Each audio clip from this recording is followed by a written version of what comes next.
नमस्कार दोस्तों, welcome back to my YouTube channel. मेरे इस यूट्यूब चैनल में आप सभी का स्वागत है। दोस्तों, मैं लेके आया हूँ उत्तर प्रदेश पुलिस कांस्टेबल री एग्ज़ाम के लिए जीके की यह क्लास आपके लिए अति महत्वपूर्ण रहने वाली है।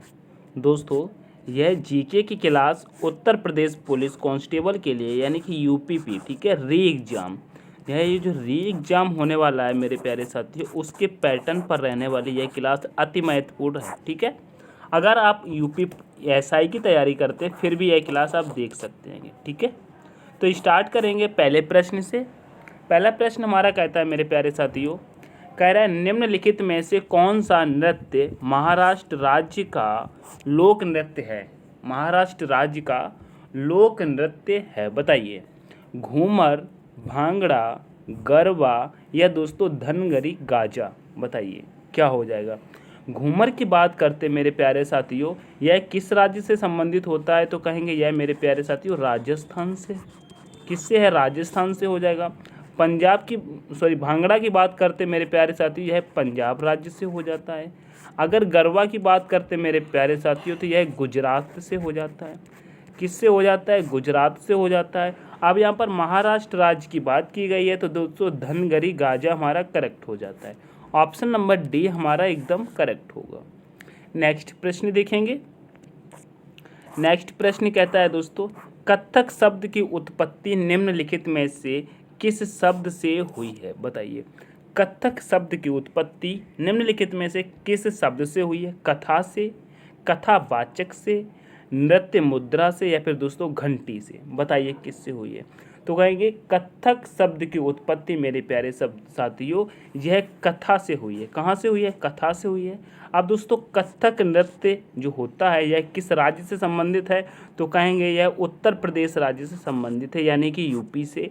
कहीं कहीं दोस्तों इसका ऑप्शन उत्तर प्रदेश न दे करके दोस्तों उत्तर भारत दिया रहता है, तो दोस्तों आपको ये भी याद रखना यह उत्तर भारत का नृत्य है। ठीक है, नेक्स्ट प्रश्न देखेंगे। प्रश्न नंबर तीसरा, हमारा प्रश्न नंबर तीसरा कह रहा है उस्ताद हस्सू खान संगीत के निम्नलिखित में से किस घराने के संस्थापकों में से एक थे, बताइए।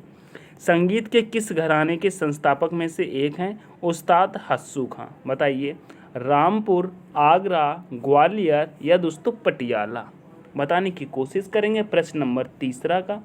तो यहाँ पर कहेंगे मेरे प्यारे साथियों यह ग्वालियर घराने से संबंधित है। किससे? ग्वालियर घराने से संबंधित है। ठीक है, तो ऑप्शन नंबर आपका सी करेक्ट हो जाता है। रामपुर की बात की जाती है दोस्तों, रामपुर किसके लिए प्रसिद्ध है, तो कहेंगे रामपुर दोस्तों चाकू के लिए प्रसिद्ध है। किसके लिए प्रसिद्ध है? चाकू के लिए प्रसिद्ध है। ये प्रश्न बार बार पूछा जाता है। आगरा की तो आप लोग सब लोग जानते हैं, यह ताज नगरी से कहा जाता है और पेठा नगरी भी कहा जाता है। ठीक है, क्या कहते हैं दोस्तों इसको दोस्तों ताज नगरी कहते हैं। क्या कहते हैं कि ताज नगरी या फिर दोस्तों पेठा नगरी। ठीक है, पेठा नगरी भी आगरा को कहा जाता है, यह सी आपको याद होना चाहिए। ठीक है, इस नेक्स्ट प्रश्न देखेंगे। नेक्स्ट प्रश्न हमारा कह रहा है प्रसिद्ध भारतीय संगीतकार उस्ताद अलाउद्दीन खां का संबंध किस वाद्य यंत्र से है, बताइए। किस वाद्य यंत्र से है दोस्तों? सुरबहार से, संतूर से, सरोद से या फिर दोस्तों सितार से। प्रश्न नंबर चौथे का आंसर करेंगे तो कहेंगे उस्ताद अलाउद्दीन खां की बात कर रहा है मेरे प्यारे साथियों, यह सरोद से संबंधित है। किससे? सरोद से संबंधित है, तो ऑप्शन नंबर सी आपका यहाँ पर करेक्ट होता है। नेक्स्ट प्रश्न देखेंगे। नेक्स्ट प्रश्न कहता है मेरे प्यारे साथियों, कह रहा है पावक या दोस्तों पालकूट भारत के किस राज्य का भगवान को आधार व्यक्त करने वाला उत्सव है। कह रहा है भगवान को आभार व्यक्त करने वाला उत्सव है पावक या दोस्तों पालकूट, बताइए। केरल का है, गुजरात का, मिजोरम का या दोस्तों हिमाचल प्रदेश का। प्रश्न नंबर 5 का एकदम करेक्ट आंसर बताएंगे तो कहेंगे यह मिजोरम का है। कहाँ का है? मिजोरम का है। ऑप्शन नंबर सी हमारा करेक्ट होता है। ठीक है, आगे बढ़ेंगे। नेक्स्ट प्रश्न कहता है, करें निम्न में से दूसरे ओलंपिक खेलों की मेजबानी की थी, बताइए। दूसरे ओलंपिक खेलों की मेजबानी कहाँ की थी? फ्रांस में, जापान में, यूएसए में या फिर दोस्तों इंग्लैंड में, बताने की कोशिश करेंगे। प्रश्न नंबर 6 का राइट आंसर तो कहेंगे मेरे प्यारे साथियों यह फ्रांस में हुई थी। कहाँ पर हुई थी? फ्रांस में हुई थी। ऑप्शन नंबर आपका ए एकदम करेक्ट होता है। नेक्स्ट प्रश्न देखेंगे। नेक्स्ट प्रश्न कहता है, कह रहा है पुरुषों के लिए कबड्डी के मैदान की भीमाएँ लंबाई चौड़ाई क्या होती है, बताइए।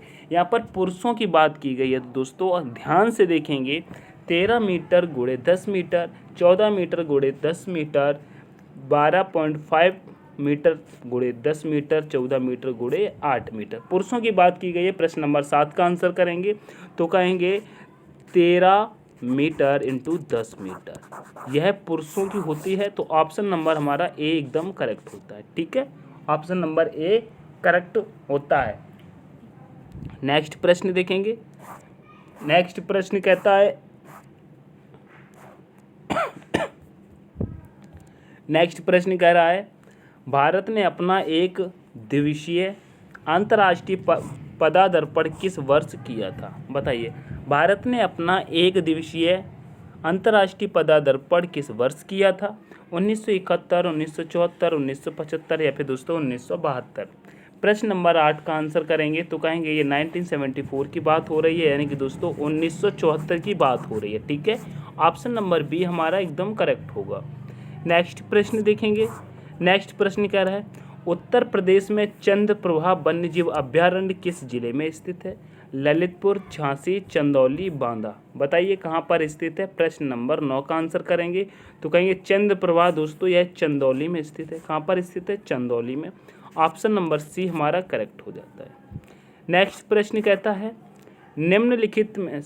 निम्न में से कौन सा भारत के संविधान का भाग विषय सही सुमेलित नहीं है, बताइए। सही सुमेलित नहीं है, प्रश्न नंबर 10 का आंसर करेंगे। भाग 3 की बात करता है तो दोस्तों मौलिक अधिकार सही हो जाएगा। भाग 4 की बात करता है तो राजनीतिक निर्देशक तत्व सिद्धांत सही है। भाग 5 की बात करता है तो मौलिक कर्तव्य, यह दोस्तों सही नहीं है। तो ऑप्शन नंबर सी आपका करेक्ट हो जाएगा। आप लोग कमेंट में बताना भाग 5 का किससे संबंध है। ठीक है, भाग 2 की बात करते हैं तो नागरिकता सही हो जाएगा। ठीक है, नेक्स्ट प्रश्न देखेंगे। नेक्स्ट प्रश्न कहता है, मिसिसिपी नदी किस देश में बहती है, बताइए। मिसिसिपी नदी किस देश में बहती है बताने की कोशिश करेंगे। जापान, ऑस्ट्रेलिया, यूएसए या फिर दोस्तों जर्मनी। मिसिसिपी नदी की बात करते हैं मेरे प्यारे साथियों, यह यूएसए में बहती है। कहाँ बहती है? यह यूएसए में बहती है, संयुक्त राज्य अमेरिका में। ठीक है, ऑप्शन नंबर सी आपका करेक्ट होगा। नेक्स्ट प्रश्न देखेंगे। नेक्स्ट प्रश्न कहता है, 8वीं अनुसूची का संबंध किससे है, बताइए। 8वीं अनुसूची का संबंध किससे है? राज्य विधान परिषद में संस्थाओं का आवंटन, शपथ या प्रतिज्ञान के प्रारूप, भाषा या फिर दोस्तों इनमें से कोई नहीं।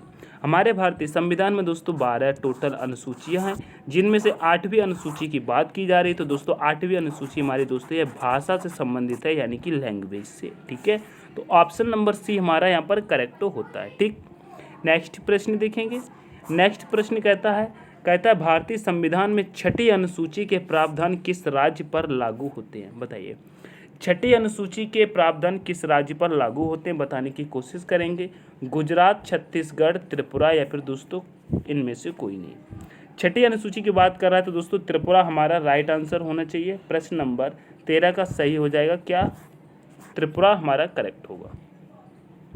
नेक्स्ट प्रश्न देखेंगे।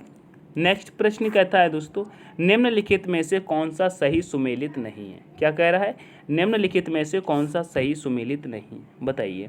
प्रश्न नंबर 14 का आंसर करेंगे। तीसरी अनुसूची की बात करते हैं तो शपथ का कार्य बिल्कुल सही है। 7वीं अनुसूची 3 विधायी सूचियाँ सही है। 8वीं अनुसूची अभी बताया दोस्तों, अभी बताया भाषाओं से। पहली अनुसूची की बात करते हैं तो क्या ये पंचायत से है? नहीं जी, यह पंचायत से बिल्कुल भी नहीं है। पहली अनुसूची का संबंध किससे है तो कहेंगे यह राज्य से है ना। पहली अनुसूची का संबंध दोस्तों किससे है? यह राज्य से है। ठीक है, ठीक है, राज्य से है। ठीक है, राज्य एवं यूनियन टेरेटरी से। ठीक है, स्टेट एवं यूनियन टेरेटरी यानी कि केंद्र शासित प्रदेश से संबंधित होता है। तो हमारा ऑप्शन नंबर डी यहाँ पर करेक्ट होता है। नेक्स्ट प्रश्न देखेंगे। नेक्स्ट प्रश्न कहता है, भारत की संघ सूची में कितने विषय सम्मिलित हैं, बताइए। 44, 47, 67 या दोस्तों 97। संघ सूची की बात कर रहा है तो बताने की कोशिश करेंगे तो कहेंगे यहाँ पर 97 ऑप्शन में है तो आप इसे करेक्ट करेंगे, लेकिन अब इसको 100 में देखा जाता है। ठीक है, 100 में देखा जाता है, तो आप ये याद रखेंगे। ऑप्शन में अगर 97 दिया है तो आप 97 लगाएं। अगर ऑप्शन में आपको एग्जाम में 100 मिलता है तो आप 100 को टिक करेंगे। ठीक है, नेक्स्ट प्रश्न देखेंगे। नेक्स्ट प्रश्न कहता है उत्तर प्रदेश का कौन सा जिला खेल के सामान के लिए प्रसिद्ध है? बताइए।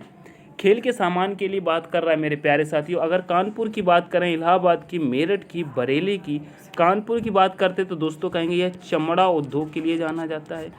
ठीक है, अगर इलाहाबाद की बात करते हैं तो दोस्तों यह अमरूद के लिए प्रसिद्ध है। किसके लिए? अमरूद के लिए प्रसिद्ध है। और दोस्तों यह कुंभ मेले के लिए जाना जाता है। किसके लिए? कुंभ मेले के लिए यह जाना जाता है। ठीक है, मेले के लिए। मेरठ की बात करते हैं तो यह खेल के सामान के लिए प्रसिद्ध है।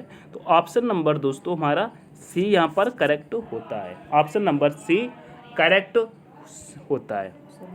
ठीक है, अगर यहाँ पर एक ऑप्शन छूटता है, अगर बरेली की बात करते हैं तो दोस्तों बरेली को सुरमा नगरी के नाम से जानते हैं। किसके नाम से? दोस्तों इसको सुरमा नगरी कहते हैं। क्या कहते हैं? सुरमा नगरी। ठीक है, याद रखेंगे। नेक्स्ट प्रश्न देखेंगे मेरे प्यारे साथियों। नेक्स्ट प्रश्न देखेंगे।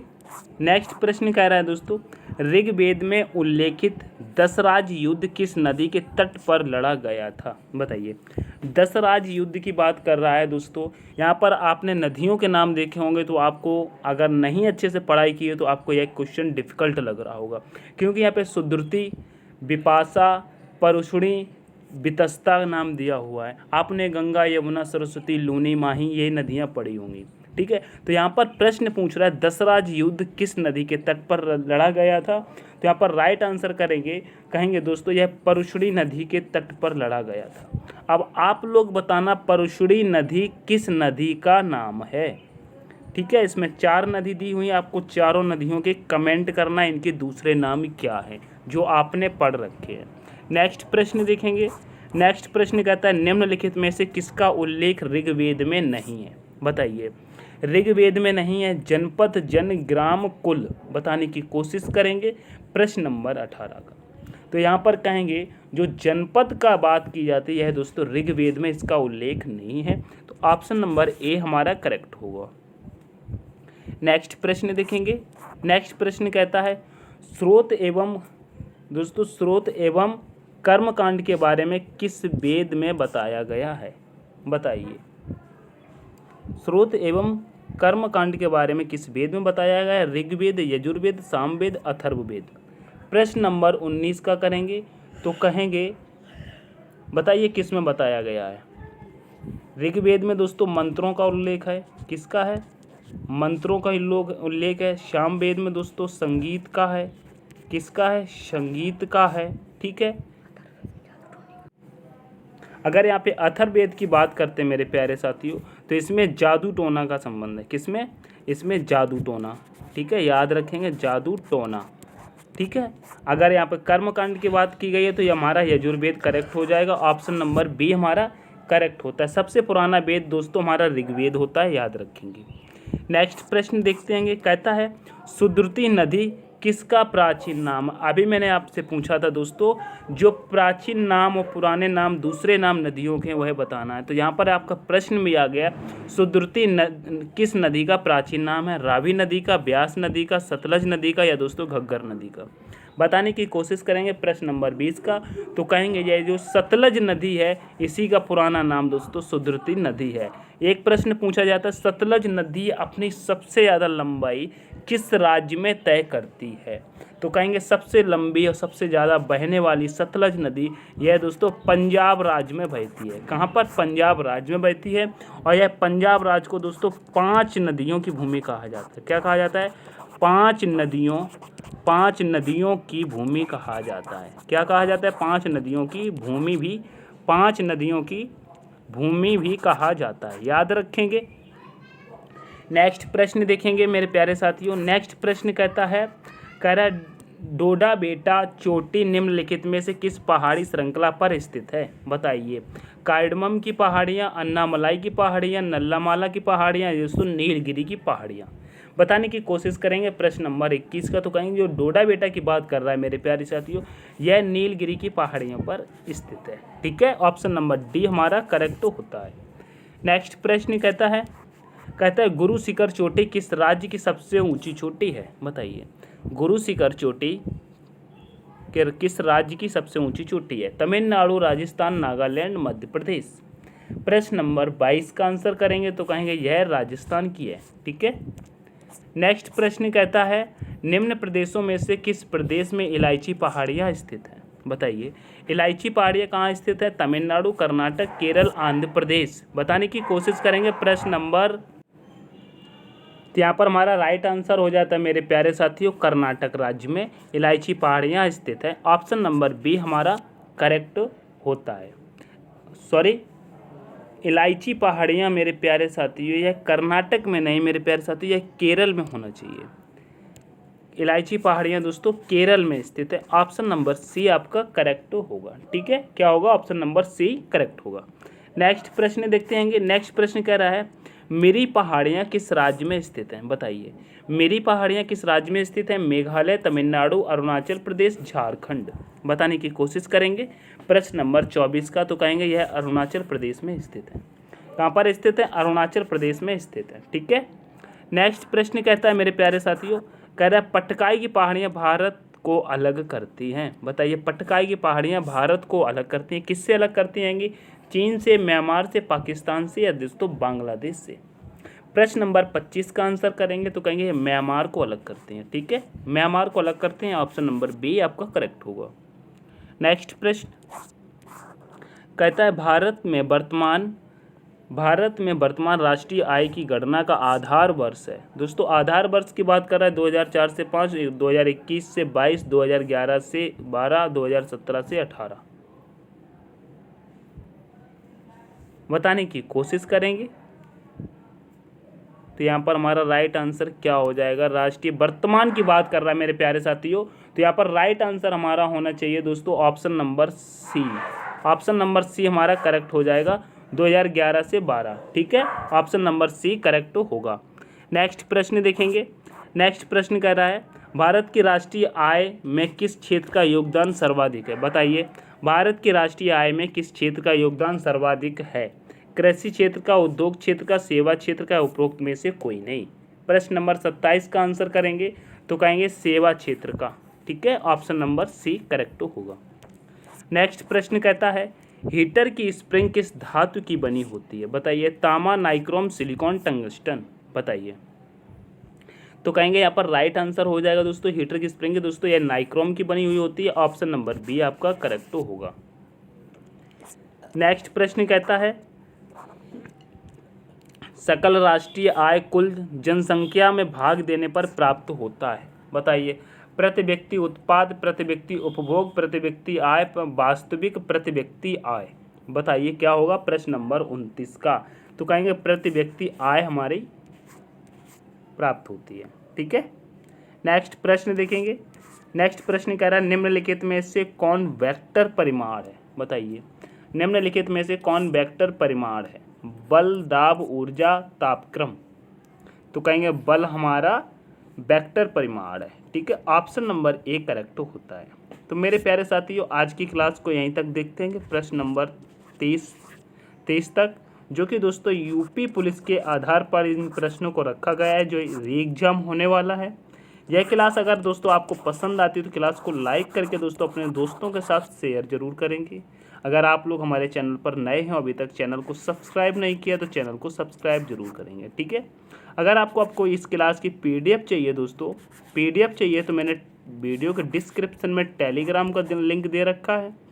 ठीक है, लिंक दे रखा है तो आप वहां से जाकर के लिंक को ज्वाइन करके टेलीग्राम को ज्वाइन करेंगे, वहां से आपको यह क्लास की पीडीएफ मिल जाएगी। तो मिलते हैं नेक्स्ट सेशन में, तब तक के लिए take care, all the best, thanks for watching. जय हिंद, जय भारत, जय माँ सरस्वती, वेल डन।